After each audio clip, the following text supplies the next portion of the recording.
This is the Late Round Podcast with your host, JJ Zacharisa.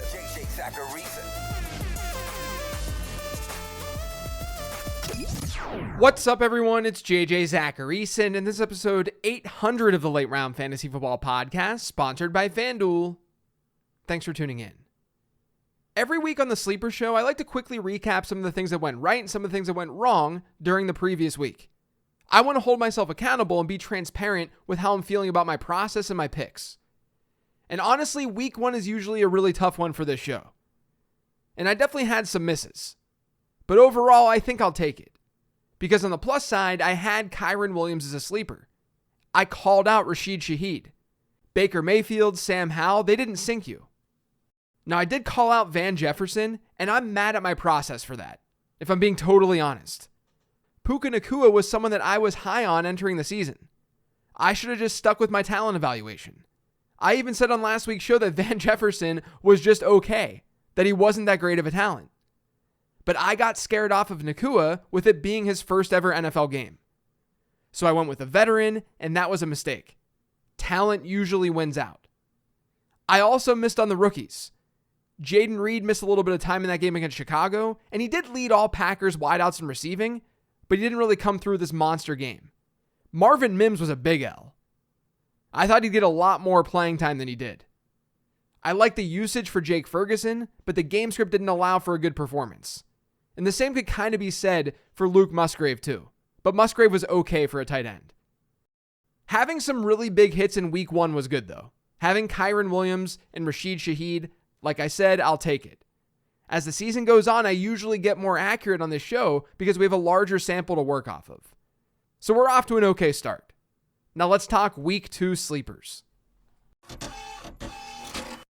The first group of players that I talk about on this show consist of guys rostered in 10 to 50% of Yahoo leagues. And in this tier, it's Derek Carr, my favorite streaming option of the week.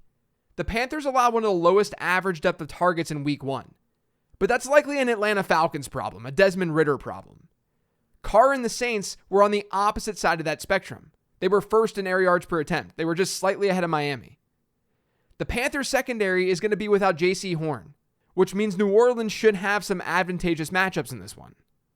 With some strong wide receivers, with a good tight end, I wouldn't be surprised if we continue to see the Saints with an above average pass rate, even in a game that could see a nice positive game script for the offense. Mac Jones is also kind of interesting this week. The Patriots ranked third in overall pass rate in week one, and they were seventh in neutral script pass rate. And you can say to yourself, yeah, well, they were trailing. They had to keep up pace. And that's true. They ran more plays than any other team last week while trailing. With that being said, look at their opponent this week. They get Miami. We could see a very similar game flow for this New England offense. And it's good to know that Bill O'Brien isn't afraid to let Mac Jones throw the ball. So don't totally sleep on Mac Jones in these types of environments. Now moving on to running back, I've got some guys that were featured in the 15 transaction show this week. Let's start with Joshua Kelly. At the time of this recording, I'm not sure of the status with Austin Eckler. He has an ankle injury. But in week one, Joshua Kelly saw just as many touches on the ground as Eckler did. And he was really effective. 14 of his 16 attempts were successful runs. That's an absurd success rate. If Eckler doesn't go, obviously Kelly's a great play. But even if Eckler does go, he may not be 100%. And the Chargers are 3-point road favorites. If they hit a positive game script, which is entirely possible, it's even more reason to be bullish on Kelly. At the moment, right now as I'm recording this, I'm expecting another double-digit touch game for Kelly. Now, Kyren Williams is not in a good spot this week, but I have to call him out. Everything I talked about on the 15 transactions episode stays true here in week two. He played more than Cam Akers in week one. He had twice as many snaps. And he's more than likely going to be more game script proof than Cam Akers will be, at least in the short term. Not only did Akers see a ton of work this past week when the game was out of reach, but Akers ran 2 routes. Kyren Williams ran 26 routes. Now this matchup should not be easy against San Francisco.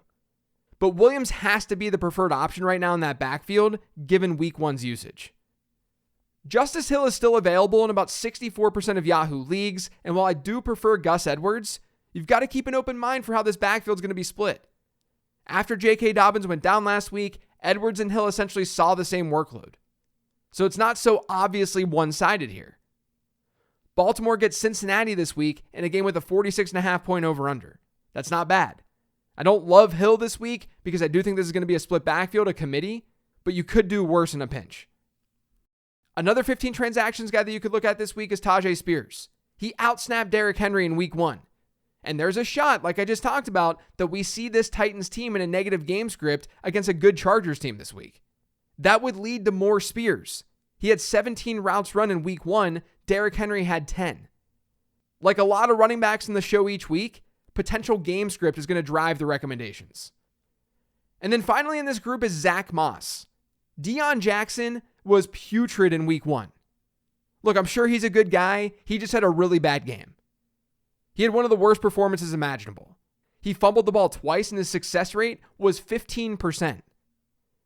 Moss is still questionable to play this week, but he did practice on Wednesday. If he goes, I'd imagine that he'd get a decent workload after Jackson's performance in week 1. And they get the Texans, which is a plus matchup. At wide receiver this week, I'm going to go back to Rashid Shaheed. As I said with Derek Carr, there's no J.C. Horn. The matchup looks even better for these Saints wideouts. On top of that, Shaheed has just been good. He's a good wide receiver. As I mentioned earlier this week, only Tyreek Hill has a better yards per route run rate since the start of last year than Rashid Shaheed. One big play, and he can pay off. I also think that Donovan Peoples-Jones is kind of intriguing this week. The Steelers usually have struggled against slot guys, which is why I think there's a chance that Elijah Moore or David Njoku have a really big game. But DPJ still hit the slot on 32% of his snaps in week 1. And he also tied for the team lead in routes run. Pittsburgh was pretty miserable against Brock Purdy last week. And now that defense is down Cam Hayward. They might struggle to generate their typical pressure. So I think that you could do worse as a desperation play. But if Zay Jones is out there, use Zay Jones. At least over the guys that I'm talking about today. He's still out there in 60% of Yahoo leagues after playing as Jacksonville's number 2 wide receiver in week 1. Jones hit a 22% target share last week, giving him a 21.5% target share per game rate since the beginning of 2022. Jacksonville gets Kansas City this week in a game with the highest total on the slate. I think we could see a bounce back game for Christian Kirk, but Zay Jones is still a very safe option. I like a lot of tight ends this week. Jake Ferguson is one of them. He disappointed in week 1, but his peripherals were there. He saw 28% of Dallas's targets, giving him the second highest tight end target share of week 1, only behind Zach Ertz. He also tied for the league lead. He tied with Tyreek Hill and Jacoby Myers with 3 targets within the opponent's 10-yard line. Those are the types of peripheral numbers that you love to see at tight end. And speaking of peripherals, Luke Musgrave has them. He ran the most routes for Green Bay in week 1. He saw 4 targets for 50 yards. That game had a chance to be even bigger for Musgrave too. But the fact that his stat line wasn't amazing means that you can still get him for super cheap. And he gets a beatable Atlanta defense that saw Hayden Hurst last week have a nice day. And then lastly, there's Hunter Henry in this group. Henry only hit an 11% target share, but his route participation was pretty high and his snap share was solid too. And like I said with Mac Jones, the Patriots could be forced into a pass-heavy script to keep pace with this Dolphins offense. So Hunter Henry's another one who's in play. The last group, the second group, consists of players who are rostered in fewer than 10% of Yahoo leagues who you might want to consider playing here in week 2. Hopefully you don't have to rely on them, but you never know. I'm going to start with CJ Stroud. Indianapolis has a beatable secondary. They faced the Jags in week 1, yes, but Trevor Lawrence ended up 6th in completion percentage above expected. And the Jags were one of 3 teams last week to score 4 offensive touchdowns. The Texans didn't look bad offensively in week 1, and Stroud himself barely played below expectation, which is pretty impressive for a rookie in week 1 on the road against the Ravens. Most importantly, the Texans weren't afraid to throw. They had a high pass rate because they trailed in that game, but even when that game was within 6 points, they had 15 pass attempts to 5 rush attempts. Really, this recommendation just comes down to the fact that Stroud looked okay in week 1, and this is an okay matchup in week 2. That makes him a reasonable enough QB2 option. Now, I have one running back in this group, and it's Jerome Ford. Ford did not have a ton of success in week 1, but he played as the number 2 back in that offense, and he had a 45.5% running back rush share. Now, he got a lot of work at the end of that game against Cincinnati. 9 of his 15 rushes were in the fourth quarter. But he was on the field before that. He got snaps in the first quarter. As I said earlier, the Steelers are without Cam Hayward, and they're also missing Deontay Johnson. That game has been moving in the wrong direction for Pittsburgh, according to FanDuel Sportsbook. So if game flow goes Cleveland's way, Ford would be someone who could benefit. There really aren't a ton of sub 10% running backs at the moment either. So I'm into CJ Stroud, or I at least think that he's interesting. And I think that Robert Woods makes us a safe play in this range after he saw 24% target share in week 1. If you want to go kind of boring and go that route, I won't stop you. But don't sleep on Tank Dell. He's still rostered in just 4% of Yahoo leagues, and while he only ran 21 routes in week 1 compared to 37 from Noah Brown, who played 62% of his snaps from the slot, is now on IR, which means Tank Dell could become the slot guy for them. And we saw him flash in the preseason. He's an insanely shifty wide receiver who can create separation. Keep an eye on John Mechie too, but I think that Tank Dell would end up taking that slot role. And it wouldn't be shocking if he ends up carving out a role in what was a surprisingly pass-heavy offense in week 1. Now, without Deontay Johnson, like I said earlier, we're going to see Allen Robinson be featured more in 2 wide receiver sets for Pittsburgh. He's sort of like the Robert Woods of the Steelers, where he's this kind of boring play, and it's not that fun using him. But he'll probably walk into like 6 or so targets.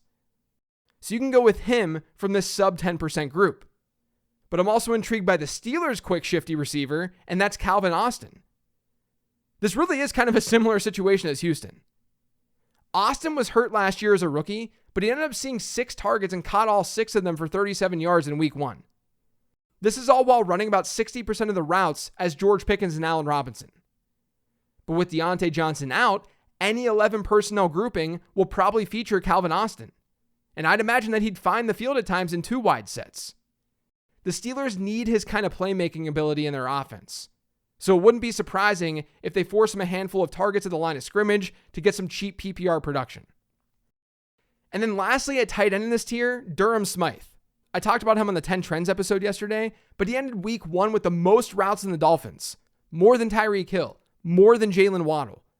If that continues within this offense, he's got a real shot to post higher end tight end 2 numbers. We'll have to see if that happens though. Now quickly at defense this week, the Giants against Arizona, that's an obvious one. They're 4.5 point favorites against essentially a 3rd string quarterback in a game with a sub 40 point over under. There's also Cleveland against Pittsburgh. Pittsburgh being without Deontay Johnson, really not looking good offensively in week 1. That makes Cleveland a good play, and Cleveland also looked good defensively in week 1 too. I don't mind Tampa Bay against Chicago because Justin Fields' tendency to take sacks.